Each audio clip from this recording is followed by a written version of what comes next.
നമസ്കാരം. കേരളത്തിൽ LDF വീണ്ടും അധികാരത്തിലെത്തുമെന്ന് പാർട്ടിയുടെ താത്വികാചാര്യനായ EP ജയരാജനും പാർട്ടി ഡിക്ഷണറിയുടെ ചുമതലക്കാരനായ MV ജയരാജനും പാർട്ടിയുടെ മസിൽമാനായ P ജയരാജനും പറഞ്ഞപ്പോഴൊന്നും പൊളിറ്റിക്സ് വിശ്വസിച്ചിരുന്നില്ല. എന്നാൽ പാർട്ടി ചാനലിന്റെ മാനേജിംഗ് ഡയറക്ടറും ചീഫ് എഡിറ്ററും ഫാരിസ് അബൂബക്കറിന്റെ അവതാരകനുമായ ജോൺ ബ്രിട്ടാസ് രാജിവെച്ചതോടെ പാർട്ടിയുടെ വിജയം ഉറപ്പാണെന്ന് വിശ്വസിക്കാതെ തരമില്ല.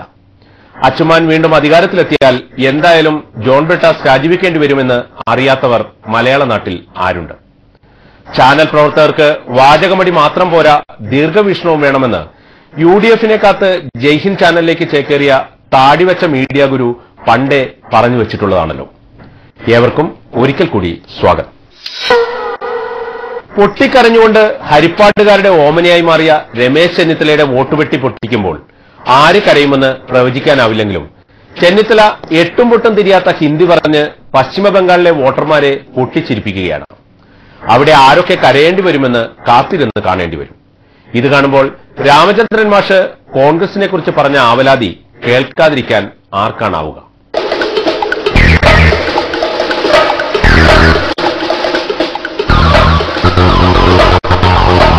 ഭാരതത്തിന്റെ വിരിമാറിലൂടെ യശ്വന്ത് സഹായ് നയിക്കുന്ന ഭാരതയാത്ര ഇതാ മാനങ്കരയിൽ എത്തിയിരിക്കുകയാണ്. ഭാരതത്തിന്റെ ഐക്യം ഊട്ടിയുറപ്പിക്കാൻ, ഭാരത മക്കളെ ഉത്ബുദ്ധരാക്കാൻ യശ്വന്ത് സഹായ് ഇതാ നിങ്ങളുടെ കൺമുന്നിൽ. ജനകോടികളുടെ മനോമനപുത്രൻ ശ്രീ യശ്വന്ത് സഹായ് ഈ വാഹനത്തിന്റെ തൊട്ടുപുറകെ വന്നുകൊണ്ടിരിക്കുന്നു. അധികാരങ്ങൾ ഉൾക്കൊള്ളാൻ ഭാരത മക്കളുടെ കണ്ണിലുണ്ണിയായ യശ്വന്ത് സഹായ് ഇതാ കടന്നു വന്നുകൊണ്ടിരിക്കുന്നു. യശ്വന്ത് സഹായ് സിന്ദാബാദ്, സഹായ് സിന്ദാബാദ്, സഹായ് ജി की, सहाय जी की, सहाय जी की। मैं आपके सामने केरल से इसलिए आए हैं कि हमारे प्रिय मित्र और हमारे साथ युवा कांग्रेस और NSY में जो काम किया था वो तापस भाई को विजय बनाने के लिए, अपील करने के लिए मैं आया हूं. इस पदयात्रा के साथ मुझे यकीन है भारी बहुमत से वो इस चुनाव से सबसे जीत के आएंगे. और अब जो जानते हैं कि केरला में CPM इस बार उसको हराने का सारा बंदोबस्त हमने केरल का जो हमने की है. ഇങ്ങനെ വാക്ക് കൊണ്ടുപോയാൽ ഈ പാർട്ടിയുടെ അഡ്രസ് ഒന്നും കേരളത്തിലുണ്ടാവില്ല. पार्टी को धन वसूल करने के लिए उन्होंने काम किया था. आम लोगों के लिए, गरीब लोगों के लिए कुछ भी नहीं किया था. इसलिए केरल में चुनाव तो हो गया है. मुझे विश्वास है केरला में इस बार CPM को हरा करके कांग्रेस के नेतृत्व में सरकार खोजा बनाने की कोशिश होगा. ഇവിടെ അഭിപ്രായ സ്വാതന്ത്ര്യമില്ല. അടിച്ചമർത്തപ്പെടുക ഒരു സ്വാതന്ത്ര്യമില്ല.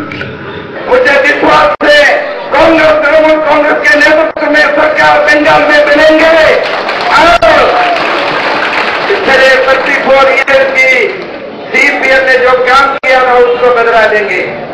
വെസ്റ്റ് ബംഗാളിലെ അധികാരത്തിൽ പോയപ്പോ ഇതുവരെ പാർട്ടിക്ക് അധികാരത്തിൽ വരാൻ കഴിഞ്ഞിട്ടില്ല. 77 പോയതാണ്. ഇവര് 5 വർഷം കൊണ്ട് ഇവരെ കൂട്ടിക്കും. बंगाल से नौजवान केरल में आते हैं काम करने के लिए, रोटी के लिए और उनका जीवन बिताने के लिए वो लोग केरला में आ रहे हैं. पिछले 30 साल से ज्यादा CPM ने जो राज की है उन्होंने क्या किया?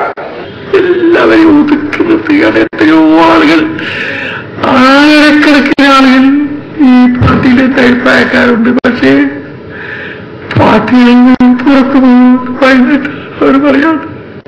मैं इसी अवसर पे ज्यादा नहीं बोलना चाहता हूँ. एक बदलाव आना जरूरी है. बंगाल में कांग्रेस, तृणमूल कांग्रेस की राज होना जरूरी है. इतने साल में इन्होंने जो काम की है तो कोई फायदा इससे प्रदेश को नहीं हुआ है, वेस्ट बंगाल को नहीं हुआ है. ഇങ്ങനെ ഒരു പാർട്ടിയിലേക്ക് 2 പേരും നശിപ്പിച്ച് കുളത്തുകൂട്ടി ഇത്തരത്തിലൊരു പാർട്ടി ഇതൊക്കെ മേലെ ഇരിക്കുന്നവർക്ക് ഇവിടെ ഒന്നും നടക്കുന്നൊന്നും അറിയില്ല. बेरोजगारी और गरीब से गरीब लोग आप लोग दिखाई पड़ते हैं. कोई विकास की काम नहीं हुआ है. CPM वाले हर समय चाहते हैं कोई विकास की काम नहीं हो, कोई आगे नहीं बढ़े. ताकि उनका काम करने के लिए कोई आदमी नहीं मिलेगा। इसलिए सीपीएम को गरीबी चाहते हैं, बेरोजगारी चाहते हैं। कांग्रेस, तृणमूल कांग्रेस इस प्रदेश की प्रगति चाहते हैं, इस देश की जनता को आगे लाना चाहते हैं। 5 വർഷം കഴിഞ്ഞാൽ കോൺഗ്രസ് എന്ന് പറയുന്ന ഒരു സാധനം ഈ കേരളത്തിലുണ്ടാവില്ല. हम केरल और बंगाल में सीपीएम का राज खत्म करने के लिए हम लोग चाहते हैं। हमारा राष्ट्रभाषा हिंदी है, तुम लोग हिंदी सीखो, नहीं तो किसी को छुटकारा नहीं पा सकता।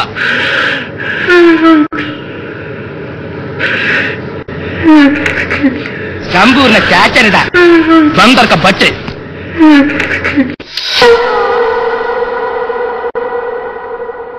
തിരഞ്ഞെടുപ്പിൽ വിജയമുറപ്പായതിനാൽ പൂഞ്ഞാറ്റിൽ നിന്ന് പൊങ്ങാനാവാതിരുന്ന ജ്യോതിഷി പൂഞ്ഞാർ ഗീവർഗീസ് പണിക്കർക്ക് പക്ഷേ ഇപ്പോൾ ആരുടെയും മുഖത്ത് നോക്കാതെയും കൈരേഖ കാണാതെയും ചില ലക്ഷണങ്ങൾ പറയാൻ കഴിയും.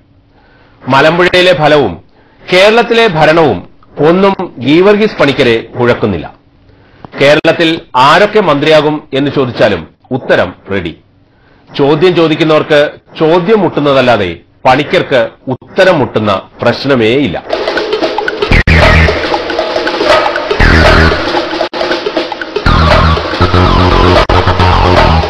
ഏതാടോ ഈ പുതിയ രാഷ്ട്രീയ ജ്യോത്സ്യം? എനിക്കറിയില്ല സാർ.